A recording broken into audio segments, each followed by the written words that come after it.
நான் பார்த்து வளர்ந்த மதன் கார்கி, நாமுத்துக்குமார், வைரமுத்து இவங்களாம் காதலை வர்ணிக்கிறது ரொம்ப சூப்பரா இருக்கும். நானின்னு ஒரு படம் வந்தது, யாராச்சும் பார்த்துருக்கீங்களா? It's Telugu film called Eega. So தமிழ்ல அந்த தமிழ் டப்டு வெர்ஷன்ல வந்து அந்த சாங்ல வந்து ஒரு லைன் வரும், பென்சிலை சீவிடும் பென்சிலையே அப்படின்னு வரும். நானா கேட்டுட்டு சின்ன வயசுல சில்லறை செதற விட்டேன். 2 வாரம் கூட அந்த லைனை சொல்லி ஒரு பொண்ணுகிட்ட இன்ஸ்டா ஐடி வாங்க. அந்த அளவுக்கு என் வாழ்க்கையில மதன் கார்கி வந்து ரொம்ப ஹெல்ப் பண்ணியிருக்காரு. அதெல்லாம் பார்த்துட்டு இன்னொருத்த வந்து ஒரு முஸ்லீம் பொண்ணை பார்த்துட்டு வர லவ் ரொம்ப அழகா ஒருத்தர் எழுதியிருந்தான்.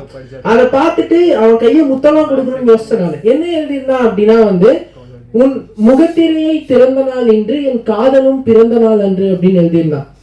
ஓகேவா? லிரிக்ஸ் நல்லா இருக்கா இல்லையா? நான் தான் எழுதுறேன் அந்த லிரிக்ஸ். ஓகேங்களா? ஸோ இந்த மாதிரி சந்த கேப்ல எனக்கு நானே ப்ரொமோஷன் பண்ணிப்பேன். ஸோ இப்படிலாம் லிரிக்ஸ் இருக்கிறத கேட்டுட்டு இப்போ ரீசன்ட் டைம்ஸ்ல இந்த ஜென்சிக்கு பிடிக்கிற மாதிரி அப்புறம் இந்த இன்ஸ்டால ட்ரெண்ட் ஆகிற மாதிரி பாட்டெல்லாம் எழுதுறத பார்த்தா கொலை பண்றாங்க காதலை. ஓகேங்களா?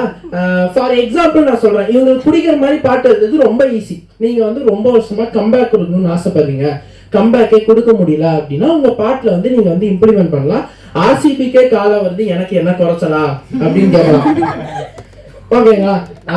பஸ் ஸ்டாண்ட் ஓரமா நின்று நான் தின்ன மிக்சரா போட்டு விடுங்க, ட்ரெண்ட் ஆகும். ஓகேங்களா?